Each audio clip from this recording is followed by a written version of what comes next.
government. Remember, the United States government. The term United States government, you should look up 283002 parenthesis 15 parenthesis subsection A. So it should be 15A, so it should be 283002 15A, and you'll find that the definition of corporation of the United States government. I also, if you're in the state of California, look up Penal Code 7, Section 19, which defines a state, which is part of the United States, which is part of a territory, which makes them foreign.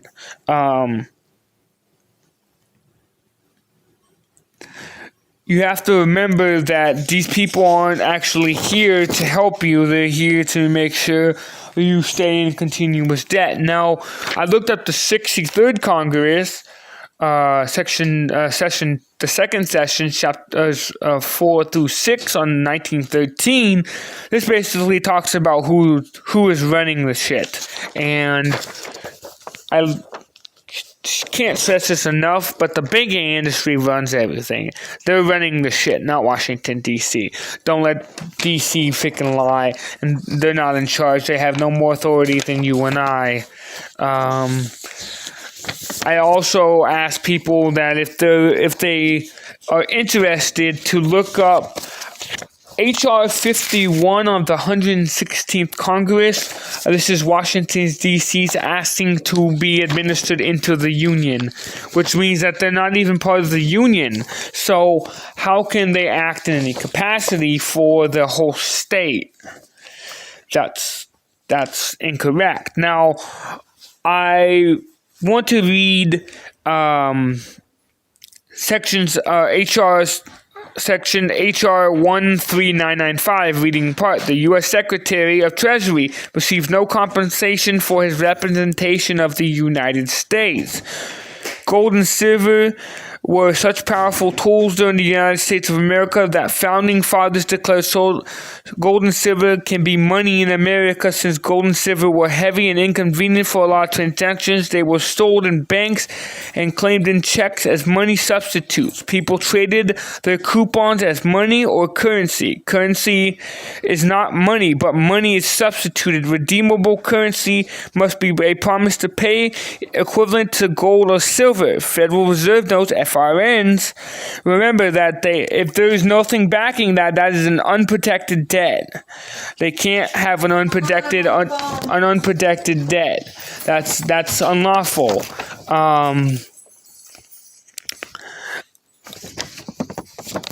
These individuals said that also in this speech. This is from James Trufant. This is his actual speech. I want to show you here. This is from 1933. For all those who are watching, that's his speech about gold, the gold and silver, and the gold standard, and that the fact that we're not backed. Now, we are not backed by the gold standard. We have no way to pay those FRNs, those Federal Reserve notes. Remember that here's the executive order that I was talking about, the bankruptcy and the selling of our industries. Our infrastructure has been bought and sold. We are already bankrupt. We have no money. I wanted to show this because this is from the American Presidency Project. I want to thank them also for all the research and information that they have provided, and the police continue to provide such information. This is from 1933. This is from Franklin D. Roosevelt.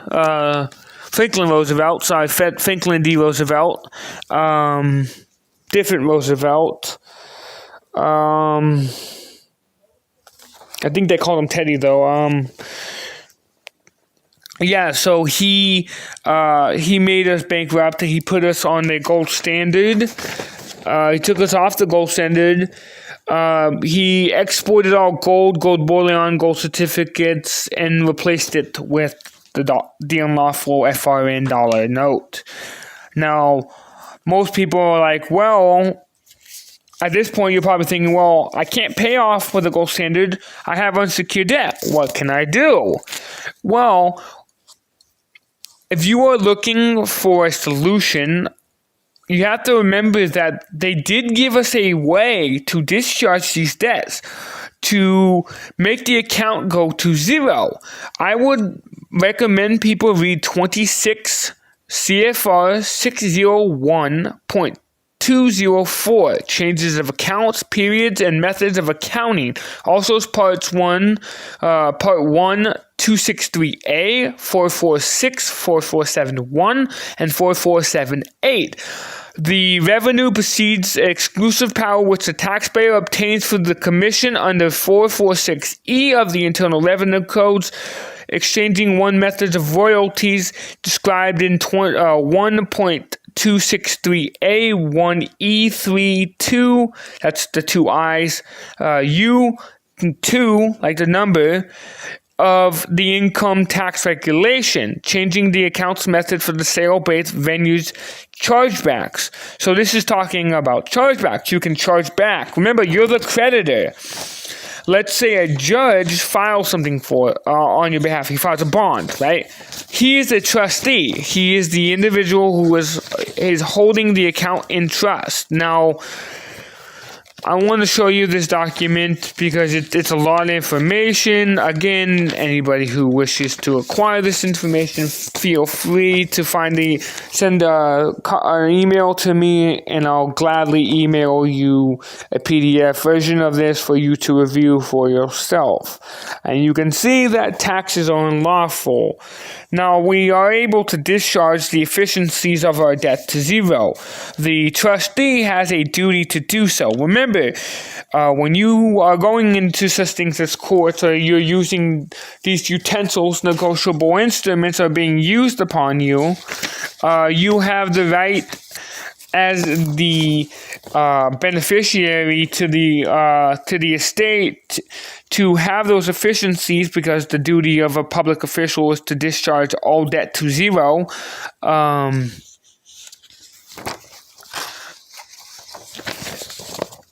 And you have to remember that these banks they were reopened in 1933. There's a company in the state of California called Conica, CONICA,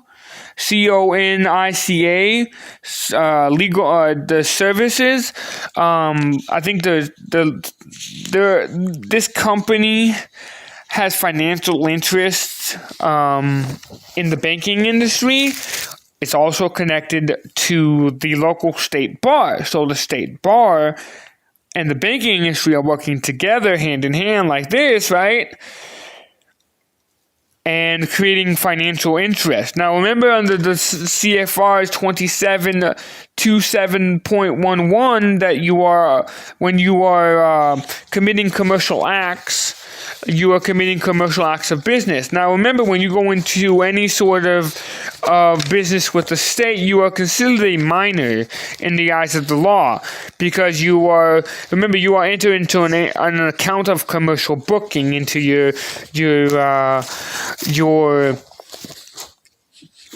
public, with the public official. And remember that the custodian has to, the holder, the beneficiary, that's you're the beneficiary equitable title holder, has a duty to tell that individual to make any accounts of the debt go to zero. Now, I want to show you this because according to the law, when you become 18, you are actually able to, let me start by this. When you are first born, you are given a social security card along with your birth certificate. Now, let's say that you didn't get one. Well, you can acquire one. I can go in without the baby and say, well, I had a baby. Here's the birth certificate. Here's the immune shots, and here's the doctor's signature. and I'm the father, and I need a birth certificate. Now, the birth certificate is issued. Now, according to the law, when you reach the age of majority under 31 CFR, remember that's the Council of Foreign Relations. Remember, we're all under the United Nations when we became part of the United Nations in 1945, when we had that treaty with that unlawful treaty with the United Nations. Now, I want to show you this. This is CFR 31 3.27. This talks about your minor account. So you are a minor even though you have reached the age of majority. In the state of California, the age of majority is somebody who has reached the age of 18. Please look up the definition. I'm not sure if it varies from state to state, but according to the IRS, you are the liable one when you sign your name as you, and you not as the beneficiary. Now, I want to bring your attention, because I went to the IRS manual, and I found 21.7.13.3.2.2. This is from April 23rd, 2019. This is the tax identification number form SS4, line 7 or B9. Now, this talks about the corporation, the term corporation. Under that term, remember, you're held liable as a taxpayer under that SSN, the employee number. You're not the employee, you're the beneficiary. It actually says that line B7, SSN or TN or EN of the principal officer, general partner, member, or owner, also known as the responsible party of line 7. Entity type, corporation, partnership, UBO, UBT, PTO, business, trust, or LLC. Now, exceptions: SS4 applications mailed and faxed on the March 19th subsequently cannot be listed as an entity. EIN actually says this, that the EIN is actually cannot be as the responsible party. The responsible party must be an individual with a valid SSN/TN. Line 9, SSN/TN owner. Now it goes into it and talks about with a valid SSN/TN. Line 9, SSI ITIN of the descendant. Remember, the middle name is a descendant name. That's the descendant of who you're from. Line 9, SSN, TN or EIN of the grantor, owner, or custodian of trust. Government. Line 7B, SSIN/INTIN or EIN of the agency or representation of government. Now, I want to show you this. You can see IRS. This is printed from the IRS. And it talks about the grantor, owner, or custodian may establish Amish or Mennonite as for a reason to supply, not to supply for SSN ITN, an infant or the descendant of an estate, grantor, custodian, trust, or trust guardianship. I also want to show you another. I found talks about the 21.13.7.2.3.2.2. It says an infant or descendant of a grantor or custodian of trust or receiver of the guardianship has yet to receive an SSN. An infant is a descendant. You ready?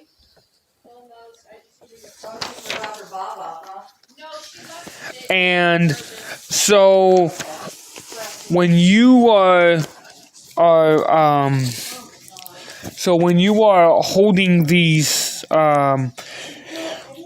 when you are held at a court proceeding, or you are held at some type of by some state agency, you have to file a IRS Form 56. You have to file a request for tax information in 8822. You have to ask for these informations, otherwise these agencies like the IRS don't know. See, the courts have to, by law, file under the taxes, but they don't because you don't file your 56, you don't file as the attorney. Once you're able to handle your own affairs, you'll be able to do things like this. Now, remember, you can discharge the debt. You can stop the IRS from harassing you too. You file a 12277 form, and this stops liens. This stops, like, let's say the IRS puts a lien on your house or your bank account. You can actually stop them through the Fresh Start initiative in that IRS form 12277. Now, I've learned all this through my long, extensive amounts of research, and this is just some of the stuff I've learned for the IRS. There is a lot more, but I'm already at almost 50 minutes here. I've been going on here about the IRS and talking about the IRS. Now I want to talk about your credit report because this is important, because they always talk about how to fix your credit in 90 days. People need to learn about the Fair Debts and Reporting Practices Act, Statute 609, Fair Debts and Collections Practices Act. Now, most people say, don't do this, it'll affect you and affect your credit. Well, everything you do affects your credit. When you apply for a credit card and you get denied, that affects your credit. When you don't pay a loan down on your car, that affects your credit. In other words, what I'm going to teach you today is how to list every account on your report and how to make sure that those contracts have to be shown in order for them to pay. They can't just come and collect. They can't just take your money and say, well, that's it. They have certain laws that they have to follow under the Fair Debts and Collection Practices Act. I also recommend that if you're going to do the request for validation under the Fair Debts and Collection Practices Act, that you scan a number of your Social Security number, your TIN, and your license, because that's going to go to TransUnion, Equifax, Experian, and TransUnion. These people already have your information like that, so it doesn't really matter. These are the people who handle all the credits under the Fair Debts and Collections Practices Act 1562. 1692, sections 809B. So that's 15 USC 1692G, sections 809B. You have the right to claim a dispute and request for validation. Remember, you're requesting for validation, not verification. I want to show you a sample letter.